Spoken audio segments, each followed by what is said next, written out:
part 3 of the SRAM Red eTap AXS group set test, we have a look at the other parts that we put on the bike that we're going to use to review the group set. In part 1, we did the unboxing of all of the SRAM elements. In part 2, we went to the workshop and listened to Paul Wooten from Woolies Wheel explain some of the intricacies of the build. And this time around, we're going to have a look at the Zipp components and sundry items that make up the Cannondale Super-Six Evo that we'll put the SRAM AXS group set onto. I had no say at all in what we built on this bike other than I asked for the new group set and a 54cm frame, and then the rest was picked by Monza.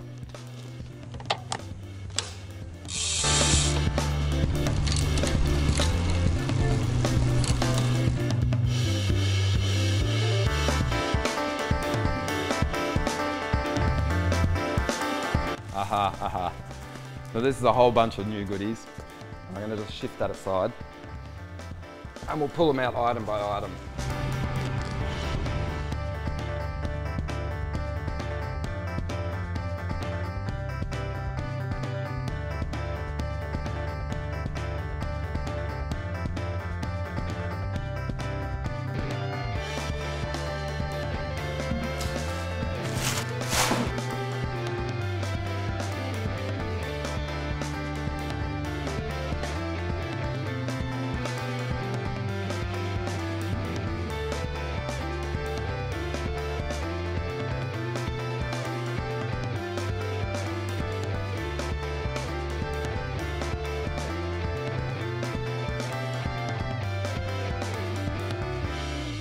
That brings us to an end of the SRAM components, but sort of, kinda, just, because we also see Zipp elements, and Zipp is part of the SRAM family. So we're going to do a stem. It's a stem that I have on my bike, and I love it. It's just an aluminium beauty, and I think that looks like a 13cm. So with no spacers or anything. 141 grams. Get that ready for the build. Chuck that back in the box. See what's next. And I'm a little bit concerned picking that up because I thought everyone in the world knew that narrow bars are cool. And even at a glance, they feel like 44s.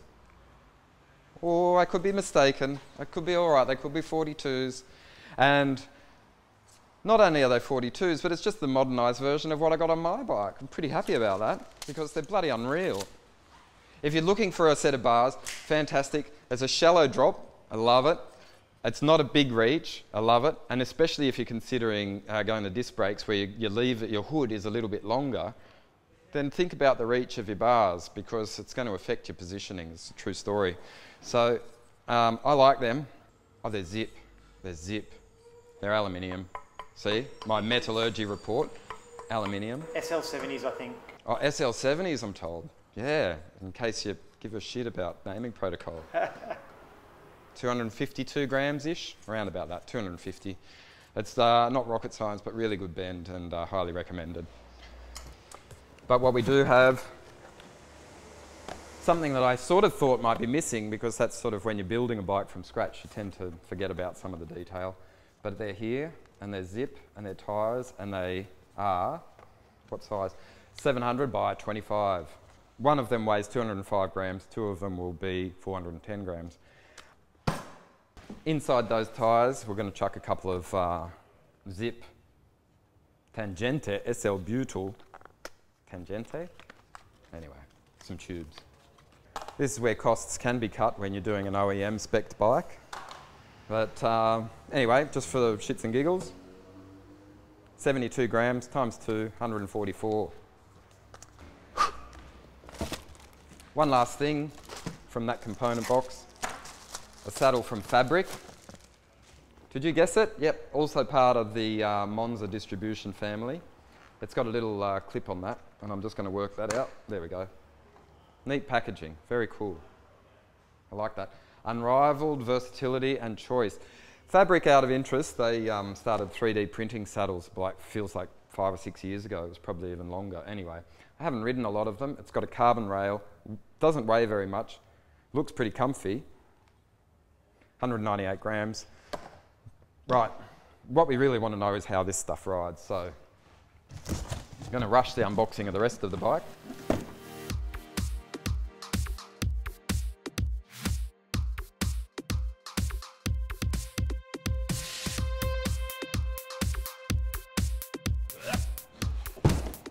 No prizes for this one.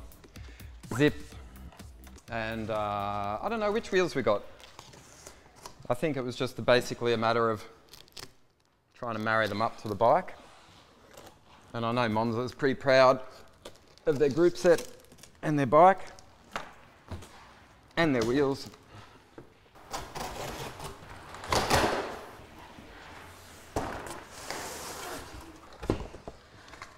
Ooh, what a treat. I've got the carbon 303s, dimpled for aerodynamics, tubeless ready. The wheel, I'm going to do a little balancing act. This is the front one.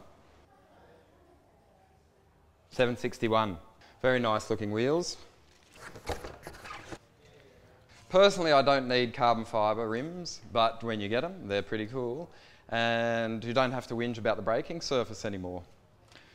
Because, quite obviously, they're all disc brakes, so it does look a bit different when you pull them out of the box and you start to have a little closer examination and you think something's missing. Oh yeah, there's no braking surface.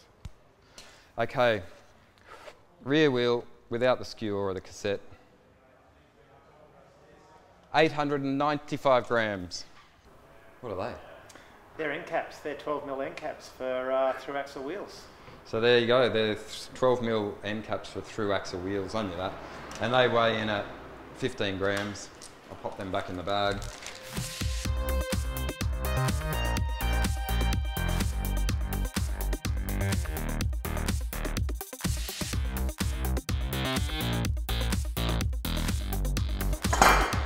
Oh man, it's a lot of unboxing. There's a whole lot of packaging and we haven't even got to the frame yet.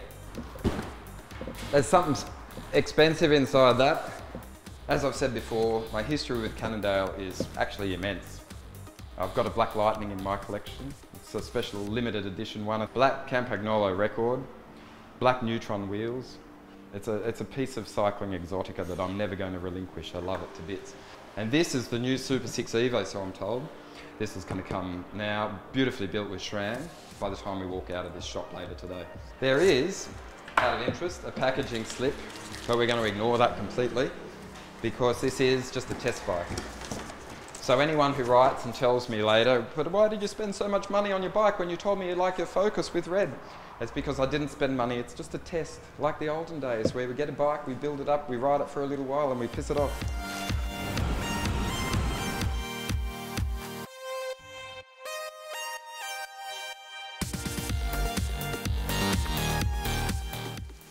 Just worth noting that the frame comes with, that's beautiful, it weighs in at a little bit less, I would say, 190 grams, so ta-da. It's a 25.4. So remember a few years ago when they were all going oversized for stiffness?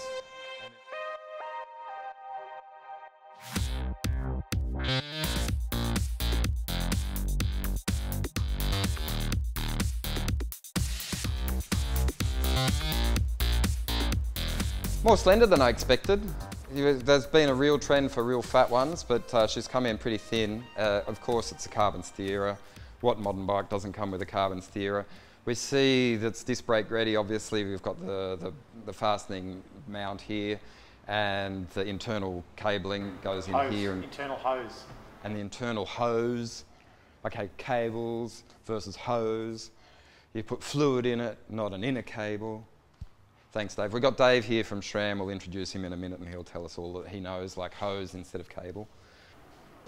The fork, before we cut it, and we will cut it, 405 grams. Isn't it cool? Great weapon.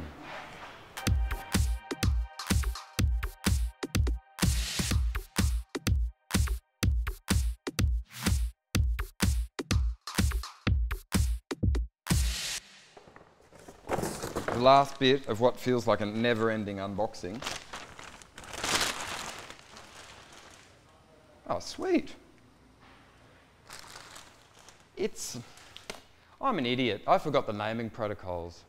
So I was expecting the big, fancy aerodynamic one, but we've got this slender, beautiful little climbing bike. It's not what I was expecting. I was actually really thought it was going to be the mega Tron looking thing. That is a really, really neat finish.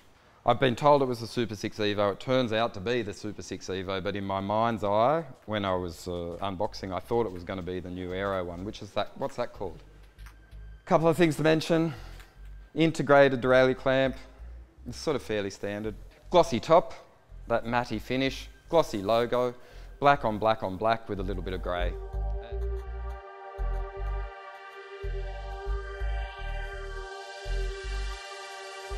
And this isn't the talking point, that's the talking point.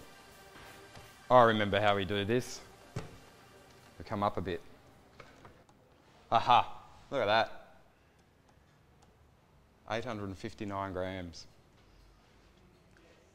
So that's pretty impressive, but I've seen lighter. Still, I'm actually really excited because this is such a great, they look simple, they look rudimentary, they look like they haven't changed, but they've just refined it over the years and they are a fantastic bike to ride. I'm looking forward to it. I know because I've ridden every Cannondale in the universe, except for the mountain bike range, and I need to have a chat with Monza about that. Let's put this in the workshop and start building. How's that sound?